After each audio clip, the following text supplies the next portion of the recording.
के पवस्ता रहे शजर से और उम्मीद बहार रख 15 साल कबल एक इदारे के साथ मुंसलिक हुए। उस वक्त ना सैलरी थी, ना मोटरसाइकिल था, ना गाड़ी थी, कुछ भी नहीं था।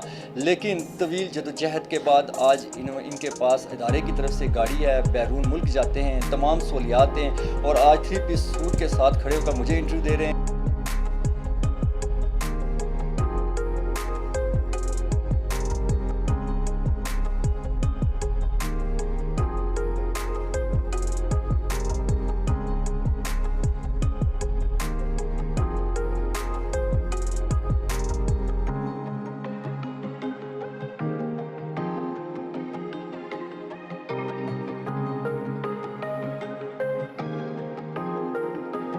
बिस्मिल्लाहिर्रहमानिर्रहीम। लाखों करोड़ों दुरूद सलाम हज़रत मोहम्मद सल्लल्लाहु अलैहि वसल्लम और उनकी आल पर। अस्सलाम वालेकुम नाज़रीन, आप देख रहे हैं जे के न्यूज़ में आपका मेज़बान विजदान यूसुफ जंगियाल। नाज़रीन, आज एक नई मोटिवेशनल वीडियो लेकर आपके सामने हाजिर हूँ, जिसे देखने, सुनने और महसूस करने के बाद मेरे साथ खड़े अदनान निसार को आप मुबारकबाद देंगे और ये बात आप यकीनन मान लेंगे और इस पर आपका भी यकीन कामिल होगा कि पवस्ता रहे शजर से और उम्मीद बहार रख 15 साल कबल एक इदारे के साथ मुंसलिक हुए। उस वक्त ना सैलरी थी, ना मोटरसाइकिल था, ना गाड़ी थी, कुछ भी नहीं था।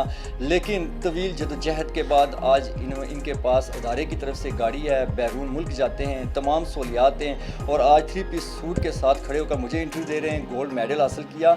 अब गोल्ड मेडल इन्हें मिला कि उन्होंने कारनामा कैसे अंजाम दिया, वो इनसे जानेंगे। इनकी मोटिवेशनल वीडियो आपने जानना है, आपने ज़रूर सुनना है और इस वीडियो का पैगाम यह है कि अगर आप किसी भी फील्ड में हों, आप अपने काम के साथ मुखलिस रहें, आप अपनी फील्ड के साथ मुखलिस रहें, तो आपको एक ना एक दिन उसका समर, उसका फल ज़रूर मिलता है। अदनान साहब, सबसे पहले तो मुबारकबाद देता हूँ कि गोल्ड मेडल आपने लिया। सवाल पहला मेरा यह है कि पवस्ता रहे शजर से उम्मीद बहार रख, जब इस इदारे के साथ मुंसलिक हुए 22 साल के थे, 22 साल के थे, उस वक्त ना गाड़ी थी, ना मोटरसाइकिल था, ना सैलरी थी। आज माशाल्लाह एक बहुत खूबसूरत ऑफिस है, बैरून मुल्क जाते हैं, गाड़ी है। सफ़र ये किस तरह तय किया?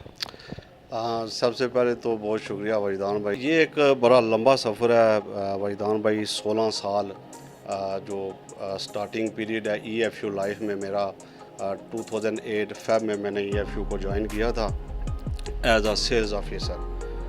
और सेल्स ऑफिसर 1 साल तक मैंने एज आ सेल्स कंसल्टेंट इसके अंदर काम किया और फिर 1 साल के बाद मैं सीनियर सेल्स कंसल्टेंट प्रमोट हुआ, फिर एग्जेक्टिव सेल्स कंसल्टेंट प्रमोट हुआ और इसी EFU लाइफ के अंदर मैंने 3 साल तक सेल्स में काम किया और सेल्स में काम करने के बाद फिर मैंने 2011 में मैनेजमेंट को ज्वाइन कर लिया।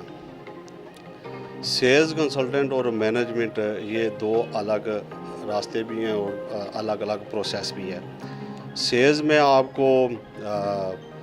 आपके कंधों पे इतनी बड़ी कोई ज़िम्मेदारी नहीं होती, आपको कंपनी की तरफ से जो दिए गए टारगेट हैं उनको अकेले पूरा करना पड़ता है और इतनी बड़ी जो है आपको जो है ना वो ज़िम्मेदारी नहीं आपके कंधों पे सौंपी जाती है। लेकिन मैनेजमेंट में जब मैंने कदम रखा तो इसका जो टास्क था वो बहुत मुश्किल था।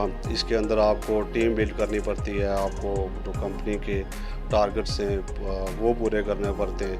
तो 2011 में मैं असिस्टेंट यूनिट मैनेजर मुझे कंपनी की तरफ से लगा दिया गया। फिर मैं यूनिट मैनेजर प्रमोट हुआ, फिर उसके बाद में सीनियर यूनिट मैनेजर प्रमोट हुआ, फिर उसके बाद में असिस्टेंट ब्रांच मैनेजर प्रमोट हुआ और फिर ब्रांच मैनेजर, फिर सीनियर ब्रांच मैनेजर। आज अल्हम्दुलिल्लाह इस वक्त में as a group manager Kotli prime branch और 50+ लोगों को मैं रन कर रहा हूँ और इस वक्त मेरे पास नक्याल, चरोई, खोरेटा और ये जो कोटली का सेटअप है ये मौजूद है। आज जब आए थे कुछ भी नहीं था, आज इदारे ने बहुत कुछ दिया। यकीनन मेहनत है, गोल्ड मेडल हासिल किया।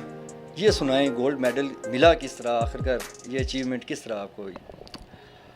गोल्ड मेडल देखें, जब आप किसी भी फाइनेंशियल अदारे या किसी भी ऑर्गेनाइजेशन में काम करते हैं तो वो ऑर्गेनाइजेशन या वो सेटअप जब आपकी जर्नी को देखता है, मैं समझता हूँ जी कि आपकी इस जर्नी में जो सबसे ज़्यादा कंट्रीब्यूशन होता है वो आपके ट्रस्ट का होता है। जो लोग आपके ऊपर ट्रस्ट करते हैं और उस ट्रस्ट को देखकर फिर जो जिस अदारे में आप काम कर रहे होते हैं वो अदारा आपको इज़्ज़तों से नवाजता है। तो ये मेरे लिए बड़े ऑनर की बात है जी कि EFU लाइफ जो इस वक्त पाकिस्तान की टॉप लीडिंग इंश्योरेंस कंपनी है, जिसके अंदर 3 बड़े सेटअप काम कर रहे हैं इस वक्त पाकिस्तान में। EFU लाइफ जहाँ पे आप खड़े हैं, EFU एलियांस, EFU जर्नल, ये 3 बड़े सेटअप हैं जो पाकिस्तान के अंदर EFU अपनी सर्विसेज प्रोवाइड कर रही है। तो ये मेरे लिए बड़े एजाज़ की बात है, वालिदैन की दुआएं हैं, साथियों की मेरे साथ मेहनत है, काविश है, जो आज इस नतीजे में। आखिरी बात करूँगा कि अगर उस वक्त 22 साल की उम्र में जब कुछ नहीं था, छोड़ कर कहीं चले जाते, तो आज यकीनन फिर आप इस मुकाम तक ना पहुँचते। देखें जी, हमारे बहुत सारे नौजवान इस वक्त बैरून मुल्क का सफ़र कर रहे हैं। मेरे बहुत सारे जो स्टूडेंट हैं जो मेरे साथ काम करते रहे हैं, यहाँ पे मेरे साथ कामयाब थे, 1.5 से 2 करोड़ लगाकर यहाँ से यूरोप कंट्री के अंदर जा रहे हैं, और वहाँ से जो मैसेजेस आ रहे हैं वो बड़े अजीब व गरीब किस्म के कि सर हम वहीं पे ठीक थे। तो मैं समझता हूँ कि दुनिया के जिस मर्ज़ी कोने में आप बैठे हों, जिस मर्ज़ी ऑर्गेनाइजेशन में आप काम कर रहे हैं, जॉब कर रहे हैं, बिज़नेस कर रहे हैं, आपका अगर फोकस, आपका अगर माइंड सेट है, तो मैं समझता हूँ कि दुनिया का कोई भी कोना हो, वहाँ पे अगर आपने मेहनत की हुई है तो आपने सक्सेस ज़रूर होना है। नाज़रीन, गुफ्तगू सुन रहे थे आप अदनान निसार की। अदनान निसार साहब की तकरीबन 15-16 साल से इस इदारे के साथ मुंसलिक हैं, गोल्ड मेडल मिला। इनकी आपने मोटिवेशन स्टोरी सुनी, और अलमुक्सर ये है कि पेविस्तर है शजर से उम्मीद बहार रख। अगर ये उस वक्त हालात का नामसाइद हालात का मुकाबला ना करते तो यकीनन आज ये हमें इंटरव्यू ना दे रहे होते, इन्हें गोल्ड मेडल ना मिलता, और ना इन्हें अदारा ये सहूलियात दे रहा होता। लेकिन इन्होंने उन नामसाइद हालात का मुकाबला किया, और आज इन्होंने एक तारीख रकम की गोल्ड मेडल लिया, और आज ये तमाम सहूलियात से इस्तिफ़ादा हासिल करी। इसी के साथ अपने मेज़बान विजदान यूसुफ जंग्याल और एजे को न्यूज़ की टीम को इजाज़त दीजिए। अल्लाह नगहबान।